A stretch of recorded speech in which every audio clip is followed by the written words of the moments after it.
दोस्तों, आज से लगभग 50 साल पहले भारत में एक स्कूटर ने दस्तक दिया था, जिसने मिडिल क्लास भारतीयों में स्कूटर के क्रेज को ऐसा बढ़ाया कि इसे लेने के लिए लोग सालों इंतजार करने के लिए भी तैयार थे। इसकी वजह से कई शादियां टल गई थीं, क्योंकि उस समय ये ट्रेंड बन गया था कि शादियों में दूल्हे को यही स्कूटर मिलना चाहिए। जी हाँ, हम बात कर रहे हैं हमारा बजाज के नाम से पहचाने जाने वाले बजाज चेतक स्कूटर की। ये भारत के उन गिने चुने स्कूटरों में से था जिसने लगभग हर घर के आंगन में अपनी जगह बनाई। 70, 80 और फिर 90 के दशक तक इस स्कूटर ने भारतीय दोपहिया वाहन बाजार में राज किया। इस दौरान कई मॉडल आए और गए, लेकिन बजाज चेतक की जगह कोई नहीं ले सका। यूं कह लीजिए कि चेतक भारतीयों के लिए सिर्फ एक स्कूटर नहीं था, बल्कि इसने लोगों को सपना देखने और उसे पूरा करने का मौका दिया था। तो आज की इस वीडियो में हम भारत के इतिहास के सबसे लोकप्रिय स्कूटर के बारे में बात करेंगे। दिवंगत उद्योगपति राहुल बजाज ने एक सपना देखा था, एक ऐसा स्कूटर जो हर भारतीय की पहुंच में हो और जिसे लोग दिल से अपनाएं। इसी सपने को साकार करने के लिए कई सालों के मेहनत के बाद 1972 में 2 स्ट्रोक इंजन वाले चेतक को लॉन्च किया गया। उस समय भारतीय दोपहिया वाहन सेगमेंट में ज्यादा विकल्प लोगों के पास नहीं थे और कंपनी पहले से बजाज सुपर नाम से एक मॉडल बेच रही थी। हालांकि ये उतना हिट मॉडल नहीं था। जब चेतक को लाया गया तब इसकी 1000 यूनिट को बाजार में उतारा गया था और इसकी कीमत 8 से 10 हजार रुपए के बीच थी।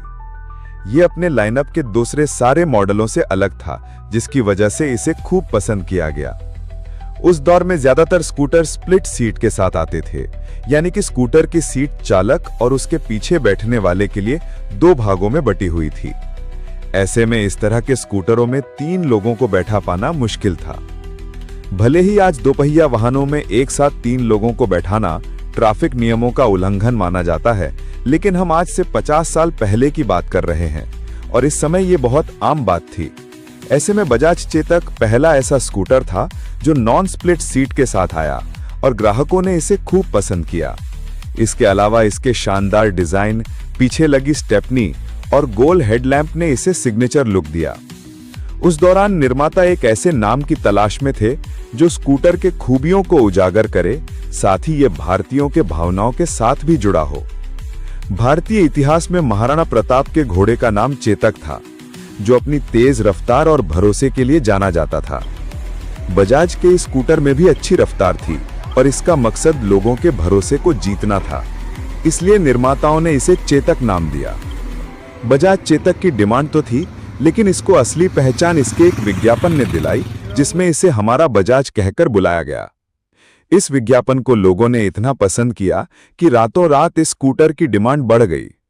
कहा जाता है कि पहले जहां इस स्कूटर की डिलीवरी के लिए 3 महीने तक इंतजार करना पड़ता था, वो बढ़कर 20 महीने तक हो गई थी।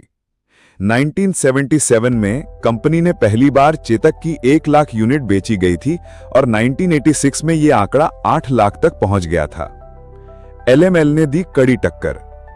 कई सालों तक भारत में राज करने के बाद इसे LML वेस्पा स्कूटर ने टक्कर दी। उस समय LML एक नए कॉन्सेप्ट के साथ आया था और बाजार में बिल्कुल नया था। इस वजह से चेतक का क्रेज धीरे धीरे कम होने लगा। 2002 में चेतक की कीमत करीब 27 हजार रुपए तक पहुंच गई थी और मांग लगातार कम होता जा रहा था। रही सही कसर हियो की मोटरसाइकिलों ने पूरी कर दी। अंत में 2005 में इस आइकॉनिक स्कूटर का प्रोडक्शन हमेशा के लिए बंद कर दिया गया। वर्तमान समय में बजाज चेतक का इलेक्ट्रिक मॉडल भारत में बिक्री के लिए उपलब्ध है और अपने ICE इंजन मॉडल की तरह ही ये EV सेगमेंट में भी धमाल मचा रहा है।